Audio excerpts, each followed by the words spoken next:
for Pathfinder prep, but 2 hours ago, we were having this issue where we couldn't log in, and I said I'd come back at 7 and we'd see if we could log in, and we can't log in. So great.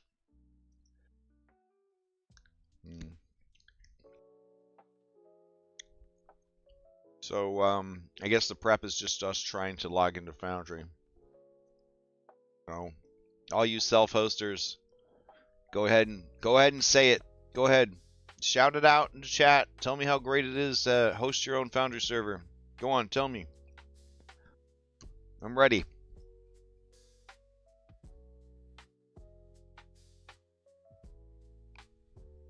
Yeah, it's been pretty unstable for the last 2 days for Pathfinder, which is weird.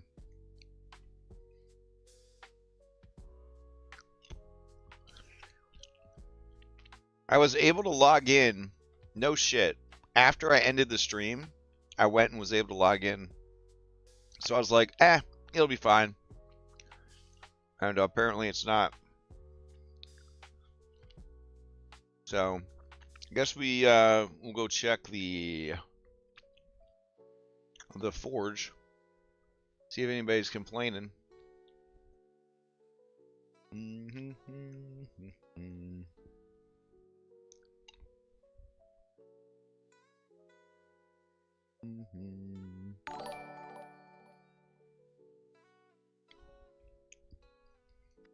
Wow.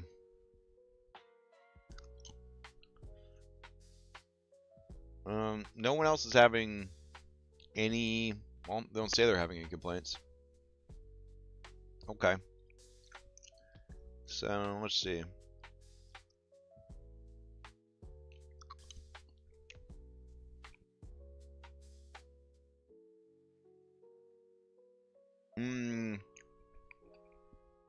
You mean by the system, you mean Pathfinder? Like, the more they update Pathfinder, like, the harder it is to load up Pathfinder? That would make sense. Think about it this way. All the compendiums you have in 5e, eventually, it's so many compendiums that you can't load your game. That's what we ran into. And so I had to start turning off all my compendiums, except for the ones I really needed to even get my fucking games to load. So yeah, if we keep adding more and more stuff to Pathfinder, the core, right? And then I have compendiums turned on and everything. Yeah, it's crazy.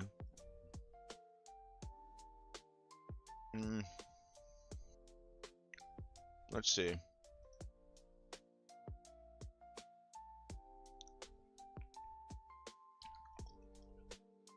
I'll clear debug. I don't think that's going to help them.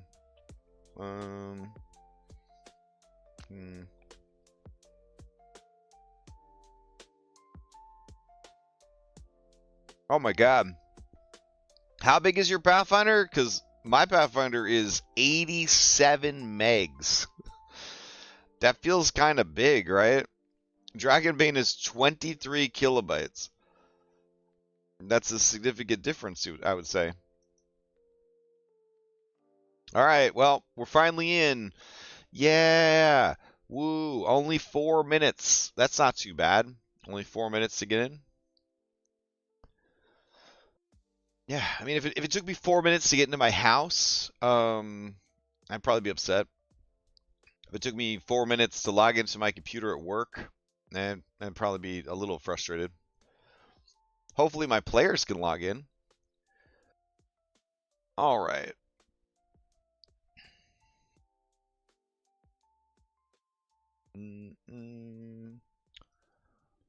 So, what have we got here? Ooh, excuse me. So we don't need airship dock. We don't need Canal Street, construction site. Probably don't need Dead Spot anymore. Don't need the desert heist road. We don't need this alleyway.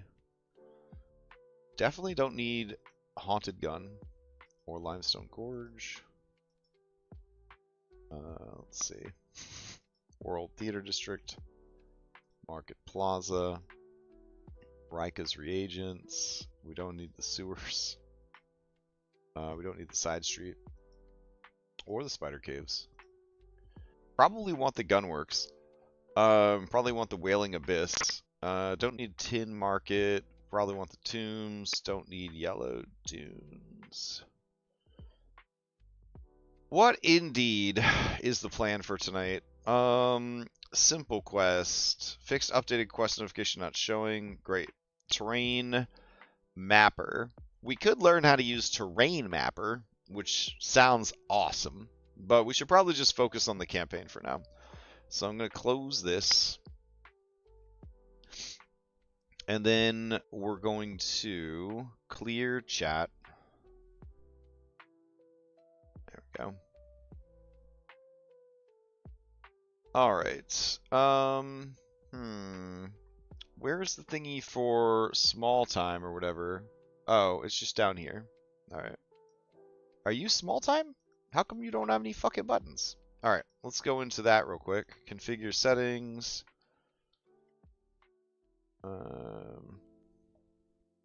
What is it called? Small time? Simple sequencer. Maybe it's called tiny clock. Man, I don't know what this shit's called. Manage modules. Time. Small time. There we go. We'll do a reload. 87 megs. Wow. That was quite an underestimation with 14. I believed 14. I'm in disbelief of 87. 87 just seems obscene. We're getting pretty big. Considering it's all just like words, right? I mean, that doesn't count the pictures, does it?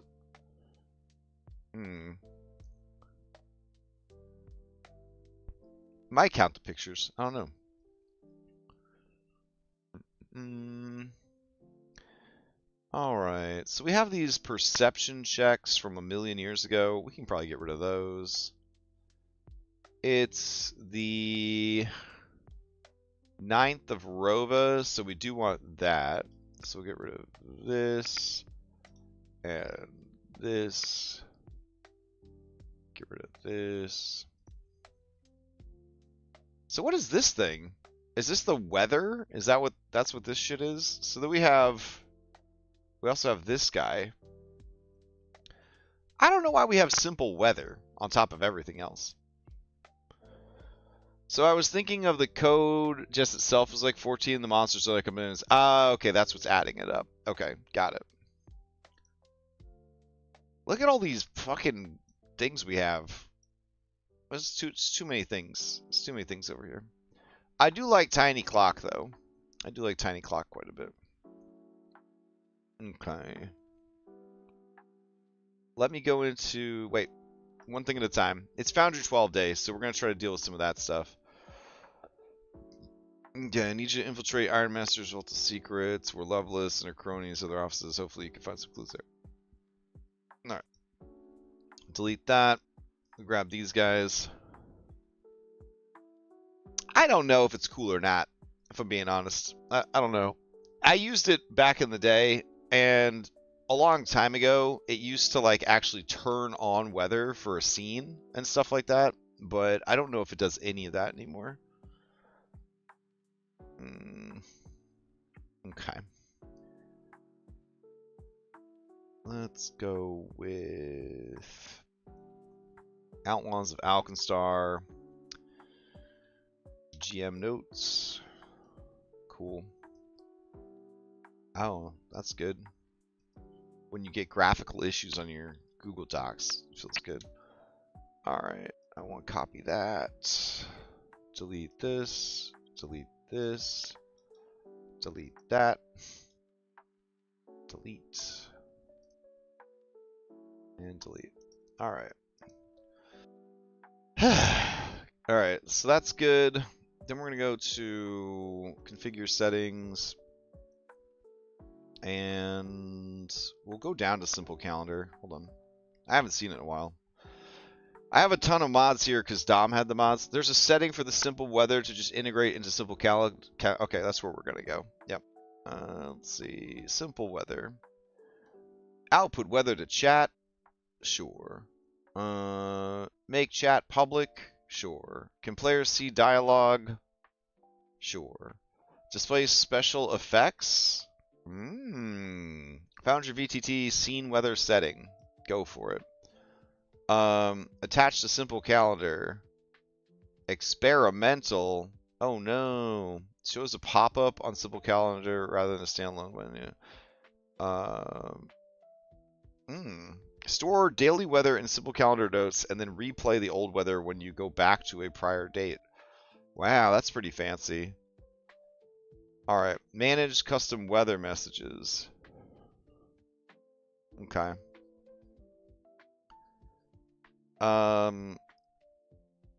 How does it determine, how do you tell it what kind of weather you want in the region that you're in, Dom? Is that like part of calendar? I don't want like, I need desert weather, you know what I mean? I didn't actually see a place to set the parameters for the weather.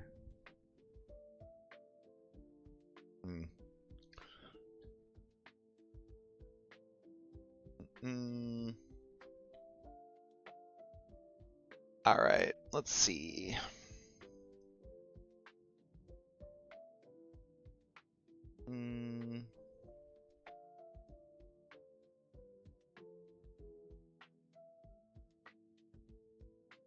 Maybe that's under the calendar settings. Season settings. Maybe we just remove winter?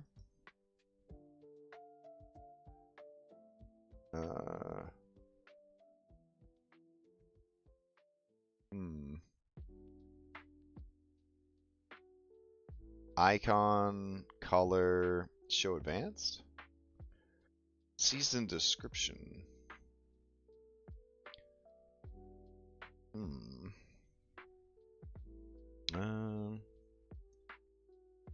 General settings?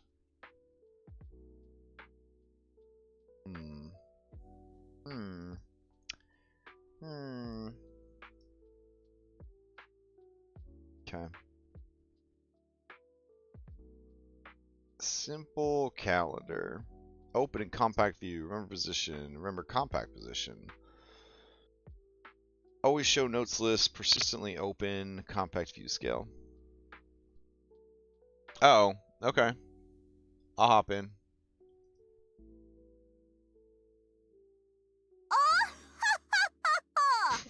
Hey.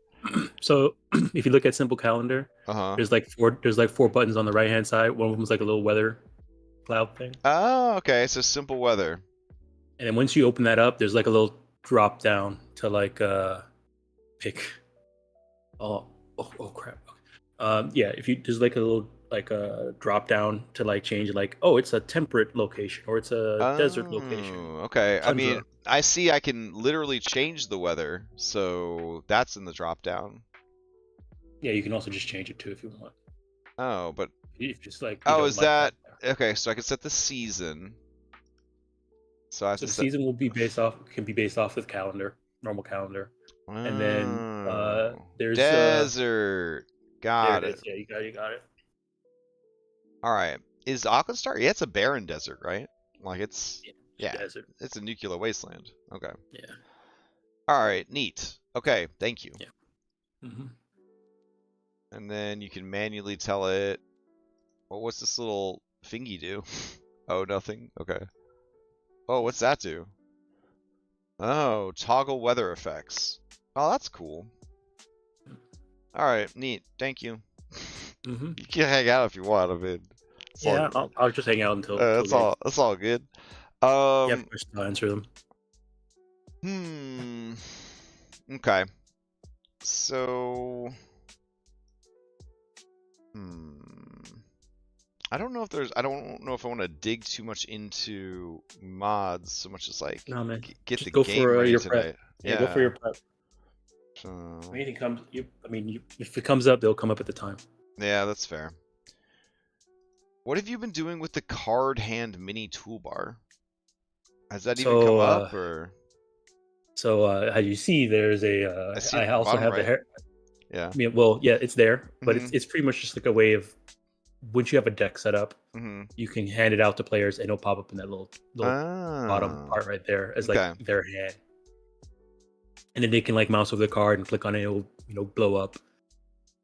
So it's a little bit better card handling type of thing. Oh, I see. The Harrow deck is right there. Hmm. Yeah. Now, does this let me just drag it out onto the table or no? So dragging it out on the table is that card tile mod that you had before. Mm-hmm. So you just click a card there and you drag it out, and it'll be on the table as a tile. Did I install that? Let's see. I'm pretty sure you did because that was in my list. Yeah, card tiles. Do I have to do settings on card tiles, you think? Default card scaling. Pass cards to board stack. Yeah, you gotta have. Yeah, it's gonna be pass it to board stack. Yeah. Okay, it's checked. If set, dealing a card on the canvas passes it to the chosen stack. Oh. To the board stack. Where the hell is that at? Does your card in your cards section? Does it have the board stack there? Like a deck, like a hand named board stack or something? Nah. Okay. Select a hand for the toolbar. You must first select a hand for this toolbar. Draw cards. And what's this last one say? Pass cards. Okay. Choose to assign a user or hand to this toolbar. Okay, so I'll just do hand. Select a hand for the toolbar. No hand. Nope, that didn't work. Yeah, I kind of envisioned that mod where we would just be able to like drag something to the desktop and it would turn into a tile. I mean that's exactly what card tile the card tiles one is, because we used it whenever someone in Cyberpunk, since we had the tarot deck for crits. Whenever somebody got the the 6/6s for a crit, I had to pull out a deck and throw it on the scene. Oh. And that's what we used it for. But I'm not sure. I don't know. Maybe the Harrow deck is like a unique thing because it has its like own mod attached to it. That's not working. Maybe. Because I had to make like a deck from scratch, and then it worked. Okay. Since the Harrow deck is like unique. Okay, well here we could check by doing regular. Well, here's something called board stack. Here it is. Oh yeah, so if you have board stack out there, whenever you draw something out to the they could be falling under your other tile. They are showing up on board stack, but then I don't see them on the map. Yeah, it's probably because they're probably falling under a tile or something like that. Oh. That sucks. Alright. How does one get it to actually... Oh yeah. Yeah, right? Try drag one out like off on the side, like away from stuff. Okay. Nothing. It does show up on board stack though. Huh. Alright. Hold on, I got an idea. We'll do a brand new scene. And if it doesn't show up here, then it's obviously not showing up on the scene. Yeah. Alright. Apply. Save changes. Blank. Hidden truth. Yeah, it doesn't show up on the table. I wonder if that has something to do with maybe V12, because I haven't tried to use it since then. Since with V12. Cards that are played on the board are moved to the stack. Play drawn deck cards. If playing a card already in play from a deck, it will still be placed on the canvas. This won't affect the board stack. Don't know what that means. Yeah, like what you're doing right now is everything I'm seeing on screen that you're doing is correct, exactly how I would do it, and I think it might just be this thing's not working for 12 right now. That sucks. All right. Yeah. Well, I turned off pass cards to board stack, so maybe now I could put it on the desktop. Nope, it doesn't do anything now. Okay. Well, I don't need this to work until Stolen Fate, but yeah, okay. All right, focus, right. Okay. So they're out here in this desert distractions because Muffin died. And Muffin's like, it's okay, I don't mind dying, I am the worst. And then everyone's like, no, you're not the worst. We'll show you we care. So here we are. So got this witch. They're in the desert. All right, so they went here and fought the coolest monster I've seen in Pathfinder so far. The desert octopus. AKA the sand squid. You want to talk about an awesome stat block. It was very cool. So we left off in the middle of combat. They're getting ready to enter this tomb where this mummy is, and then this rival adventuring party has shown up. And then they've got to figure out what they're going to do about this rival adventuring party. My understanding is that they're going to bamboozle this rival adventuring party, which is just fine. I'm debating, if I should give this rival adventuring party like loot, so when they kill the adventuring party, they get some loot from it. I'm not sure. Is there anything they've been missing? Ugh. Like, you know, magic stuff. They want magic stuff real bad.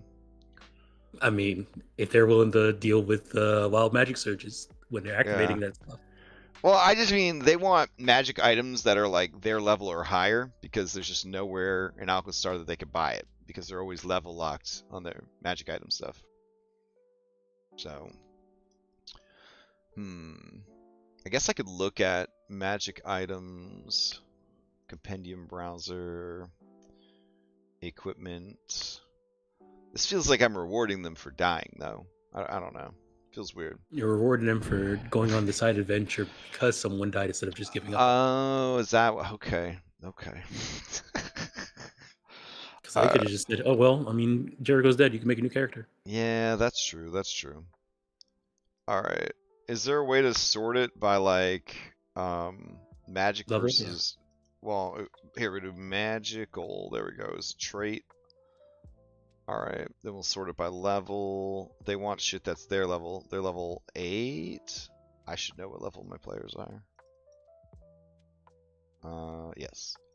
All right. So we'll do level. Oops. Get out of there. Do level 8 to 10. All right. That seems good. And let's see what we got. In a luring scarf. That's probably cool. Let's see. Thin multicolored scarf causes fascinate. You stride. All creatures within 10 feet of you when you start stride are fascinated. Real talk, has fascinated ever really been that useful? No, not in regular PF2. Yeah. Okay.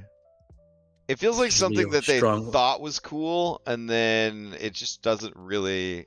In the face-pounding, action-oriented Pathfinder 2e, something as subtle as fascinated doesn't seem to play too hard. They like to add it as a rider effects onto it. So like while you're fascinated, this is happening. Okay. So like charm in 5e. Yeah.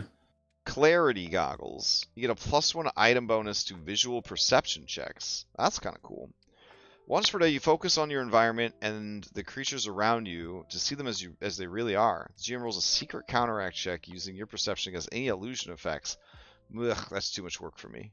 All right, let's see what else we got.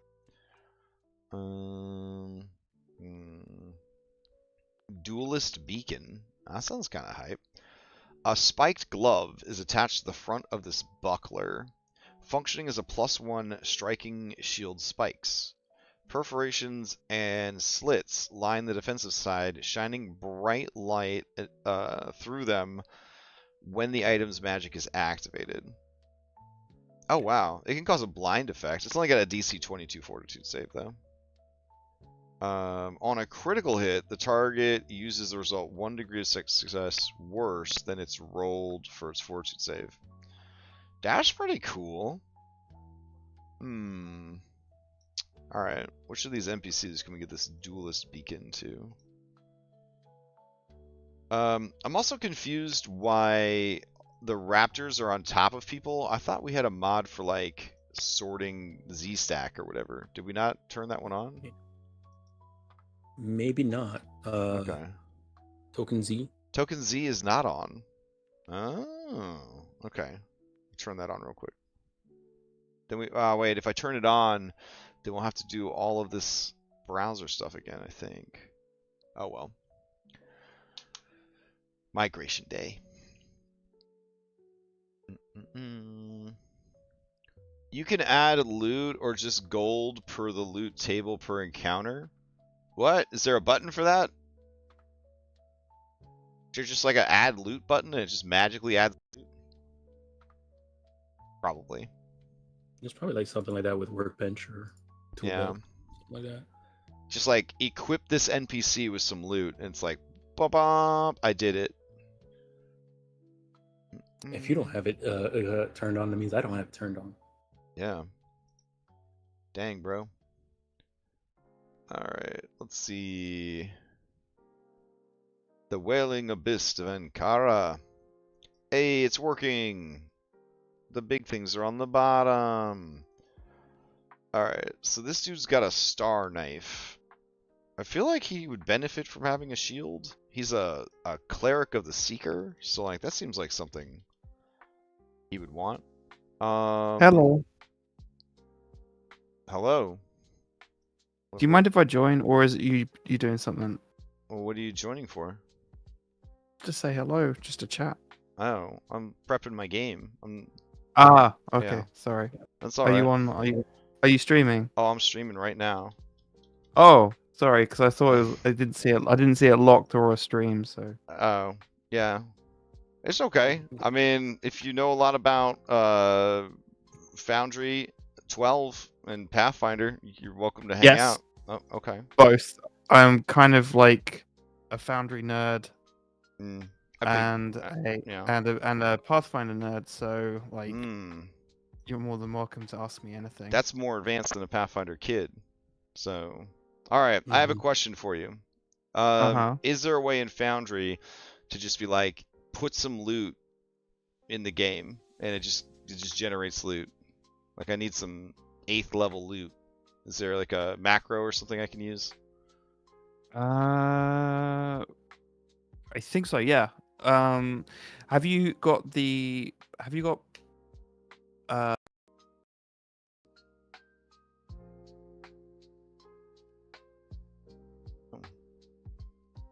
Have I got the? I can't hear him anymore. Oh, I probably got disconnected from Discord. Hello. Hey. Do I have the what? Do you have Workbench installed? Yeah, I got Workbench installed. If you have a look in Workbench, there's a ton of really useful macros. If you go to the compendium. Oh, go to the compendium for it. Yeah. Okay. If you there's a ton of useful ones. It's called Loot Generator. Okay, I got PF2 Workbench internal do not import. Both of those folders are empty. Don't touch those. Touch the one where it says Simon something macros. What? Okay, hold on. Simon macros? Yeah, it's SYMON. Oh, okay. Yes, Simon provided macros. There we go. In that folder, look in there. There's a ton of really cool macros that I use as a GM. Really cool ones. There's also like a weapon shifting macro for the shifting ring. Yeah. It's called, the one you're looking for, Crash, is called Loot Generator.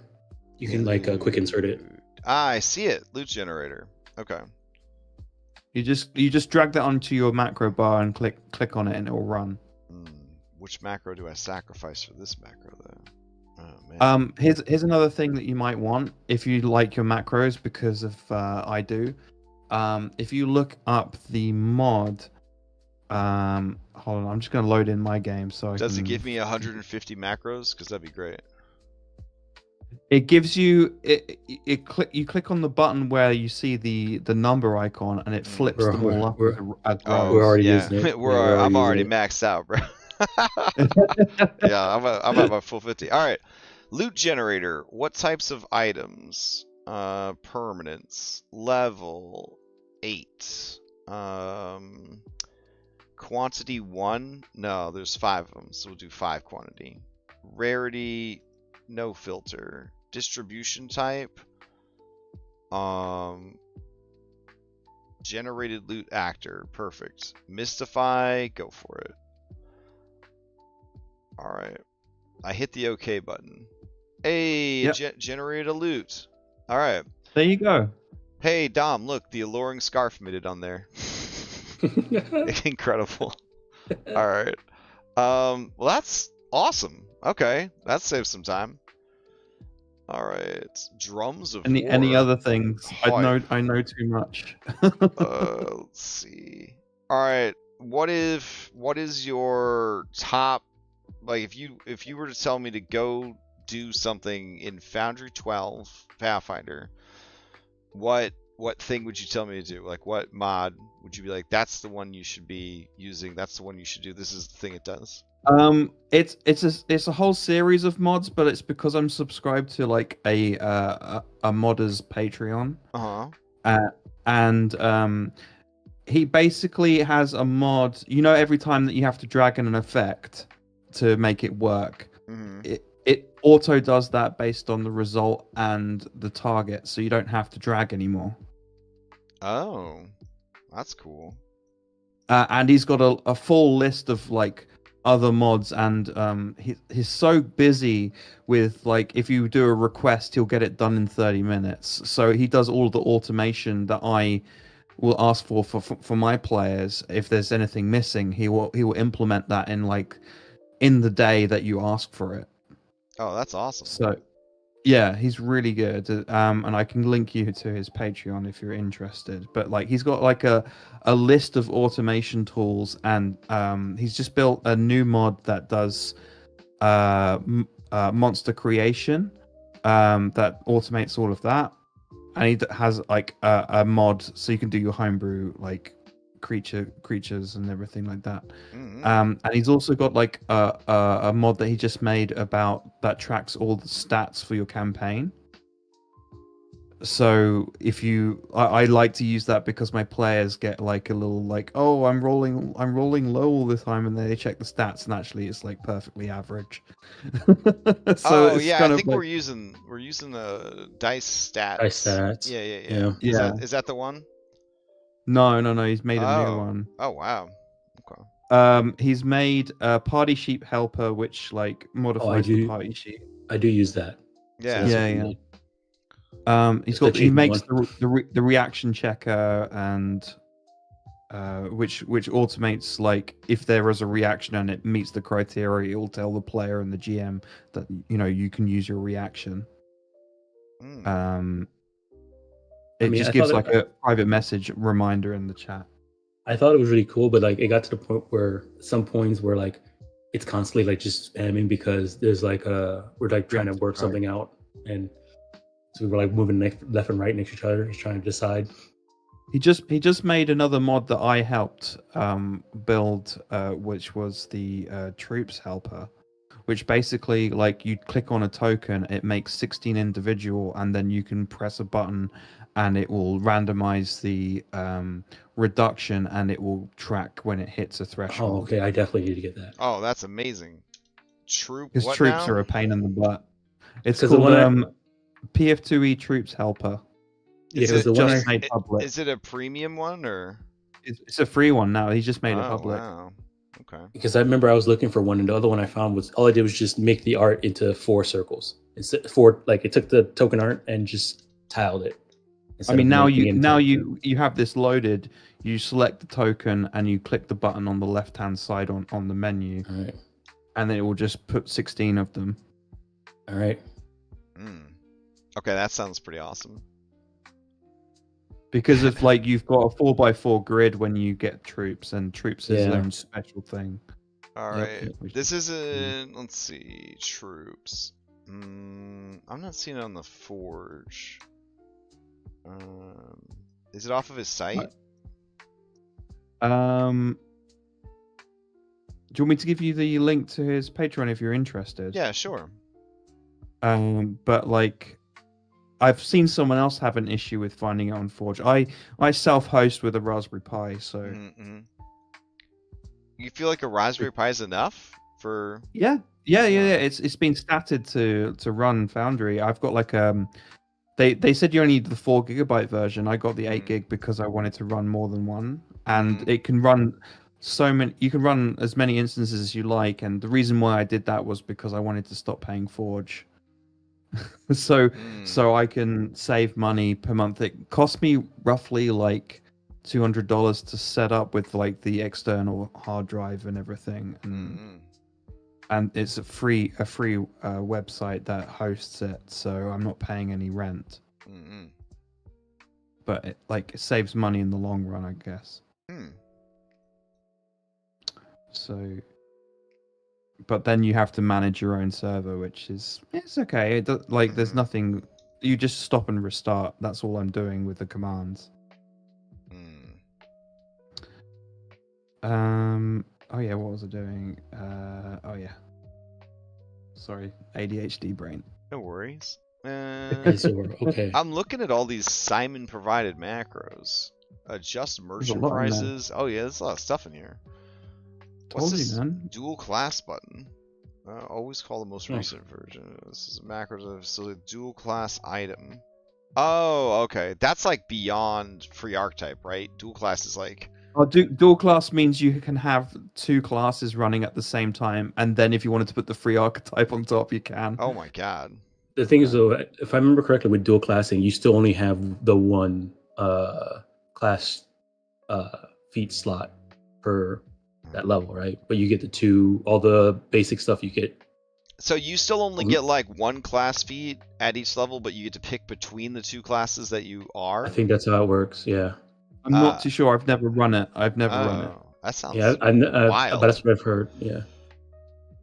Oh man, group but perception you get the passives of the class chassis though from both. Yeah, you get the passives from the passage. Yeah, yep.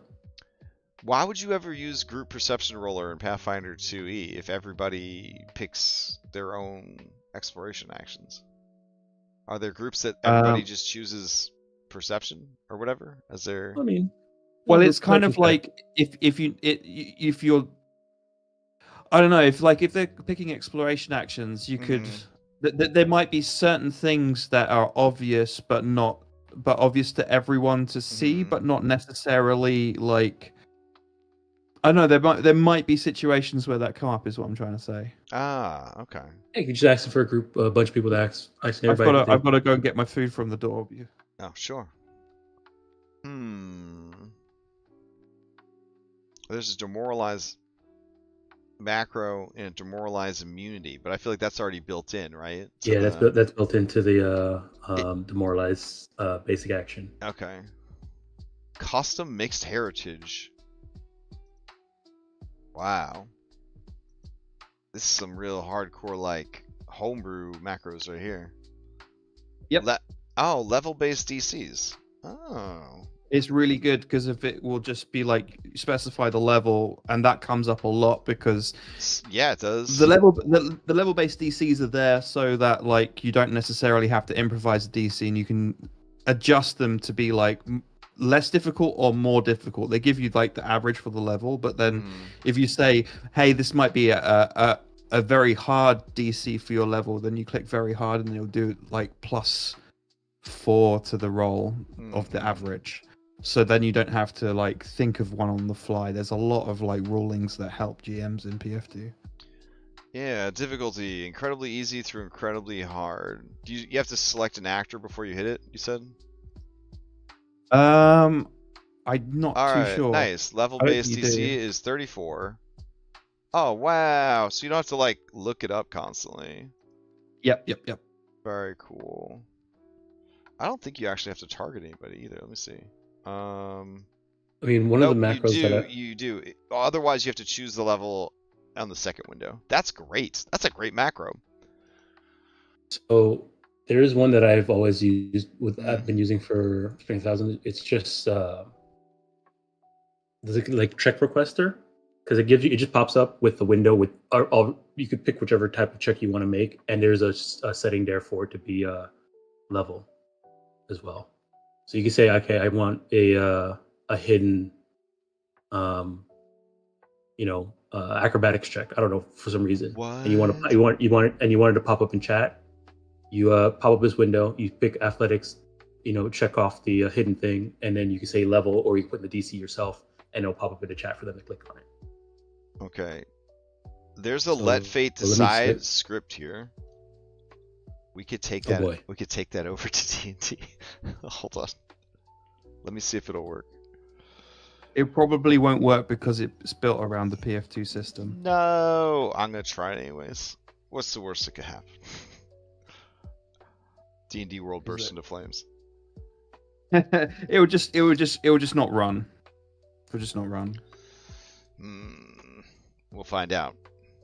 There's more direct customization available as a player, and the game gives you. P2 looks like a breath of fresh air from 5e, but could just be grass is greener. I am Mr. V.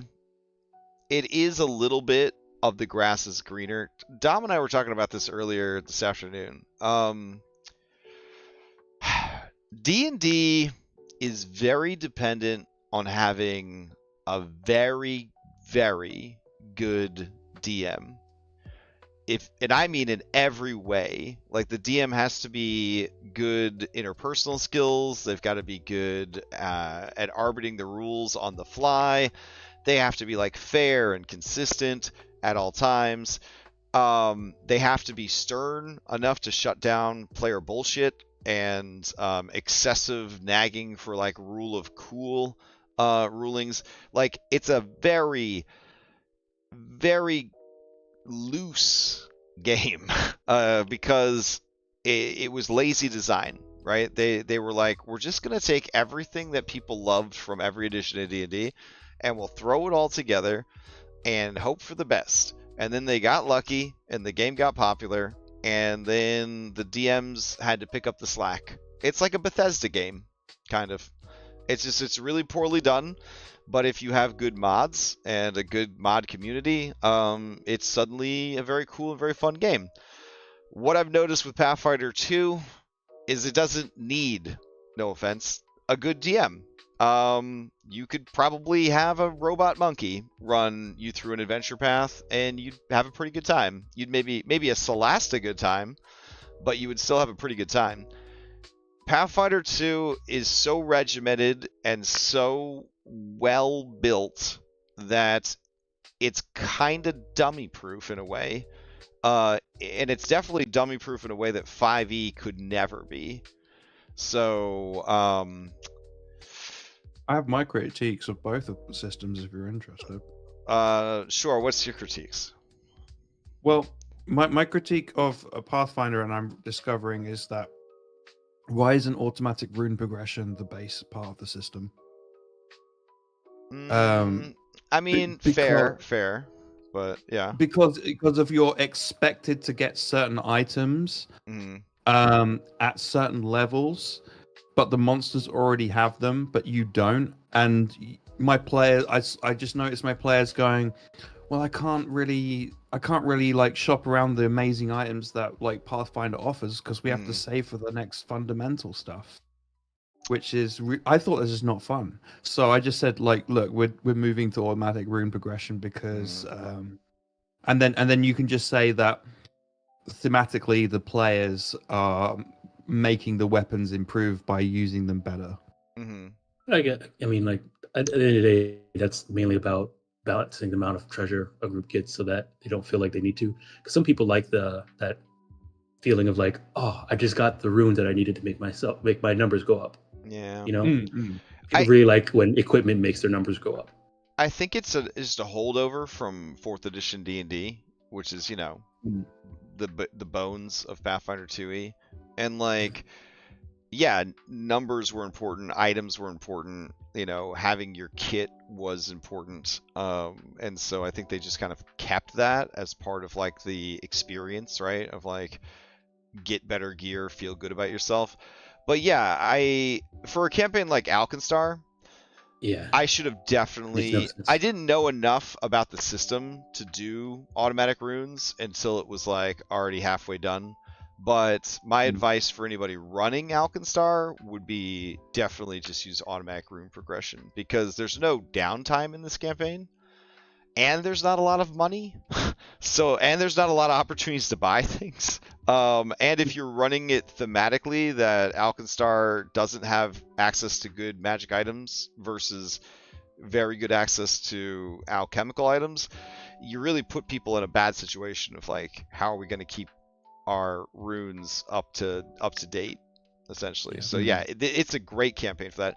But something like Kingmaker, I would definitely still make them earn and find and build the runes, because I'm running Kingmaker and I switched them to the automatic rune progression. I mean, that's on you, I guess, but I feel like, yeah.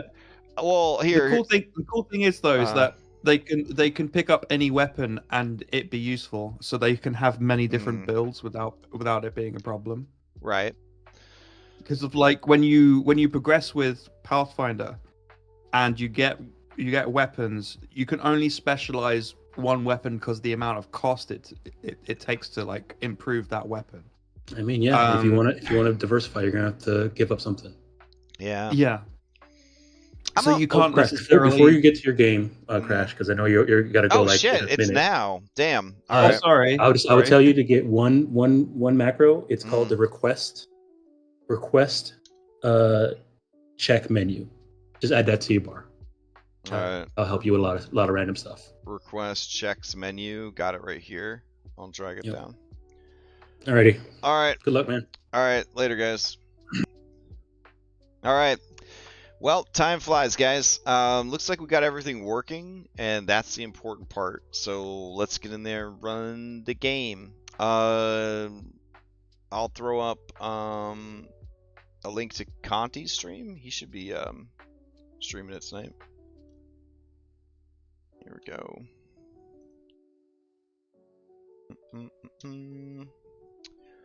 And then we've got Kingmaker prep tomorrow. We've got that other game, Strength Thousands, tomorrow. And Thursday, the finale of Curse of Strahd Nightfall.